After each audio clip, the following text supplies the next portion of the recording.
Welcome in, welcome back, folks, to another film review with former Notre Dame players Mike Goolsby, Jared Clark.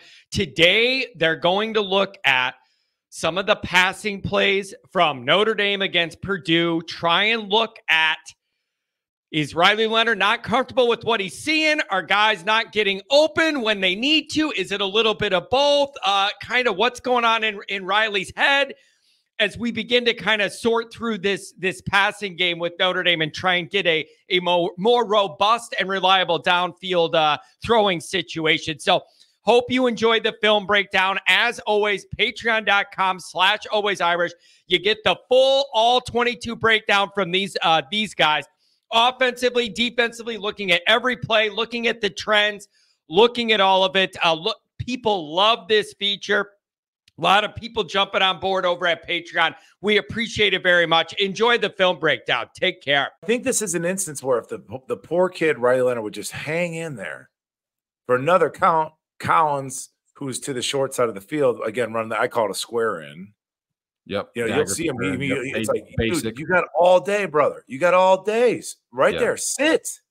So this is what he needs to get better at reading this. It's drop 8. That means they're rushing 3, and they're 3 interior guys. You have time. You have time. It would be nice to see him comfortably sit. How simple? Okay, Jared, is that like first day of class bullshit, or is that like complex? Like for him to be able to like understand the correlation between dropping 8 and having time. He's a senior. He should understand that it's drop 8. I got time. Right, he does not have to rush this thing. And truly, and this is really an outside, like a guy that plays on the line, right, in their defense. And I don't know if you see Bo, see his helmet there. Calm, just stay calm and fire. That's what the good ones will do. They'll stay calm and fire this thing, and you can actually just kind of high-low this guy, right? Okay, if you're going to drop there, okay, now I'll throw it to you. But if you're going to start running here, I can move this guy with my eyes and just throw the dagger or. You could almost throw it blind. Yeah. Now, is this another question? Because you're like, okay, he's gonna. Oh gosh, right there, you see how wide open Bo is. Look at that. You could see the disappointment in Bo's body language too. Yeah, watch it on this one. Watch Bo at the top of the screen. So he's off it now, right? He's off it. I got plenty of time. If I'm going to be a pocket passer, right? If I'm going to develop as a pocket passer, I can use my eyes and throw it to him or him, right? And if you watch this thing come open, again, that's pretty open, right? There's all that's not a dangerous throw. We're not asking, and Jared, last thought. We're not asking Riley to become a pocket passer. And if you remember, like, there's whispers he could be a first-round pick based off of his traits. Physical and intangible, like his character, his competitiveness, and all this. Nobody's asking Riley to become a pocket passer, but there is, you got to be making progress at the position as a quarterback. I would think so. Especially, this is a great play to do it. It's drop 8. You have zero pressure. I have time to let this guy playing Purdue. The way his eyes goes, I think he's been coached.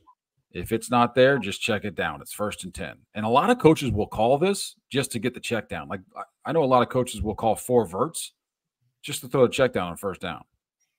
I have another random thought, Jared. So like, quarterbacks, linebackers, they got a green dot guy, right? They got a microphone in their ear.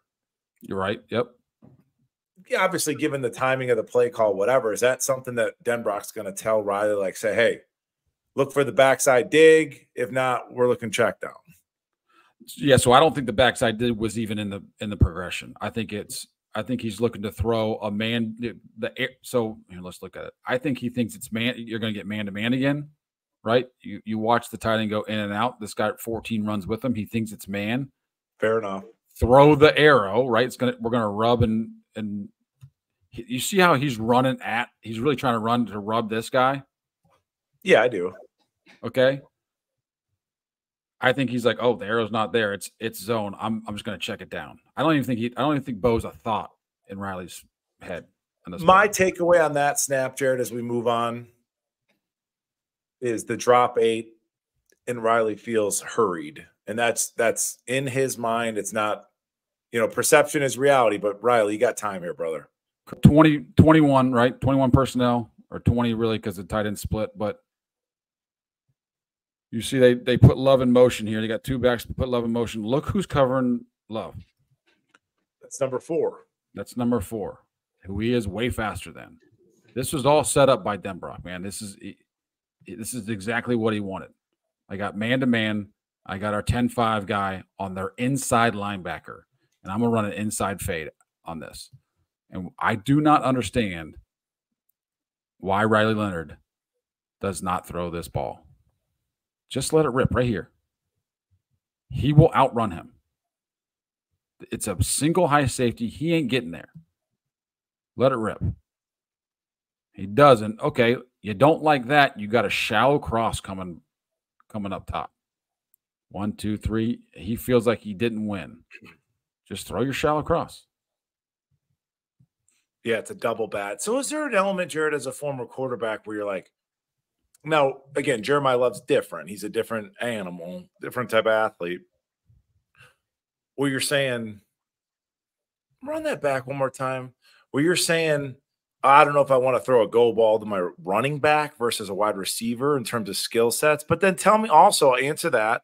And at the same time, answer me that safety that's 20 yards off the ball. Is that going to cloud Riley's vision? It almost seems like Prosser's more open than and Jared, this plays all over Twitter.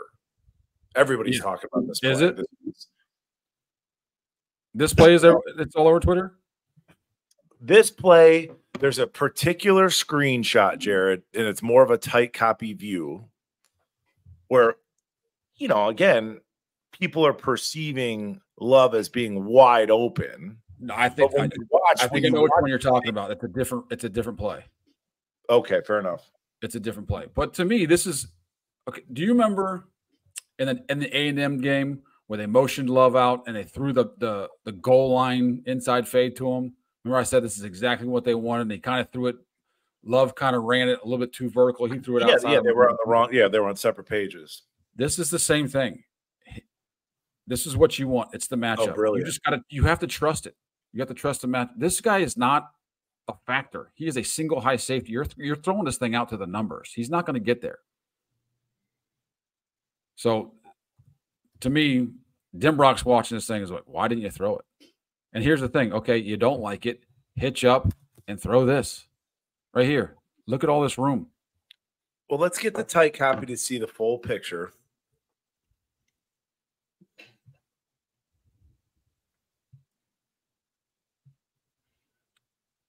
But you feel like this is going to pop. Yeah, you got Thomas.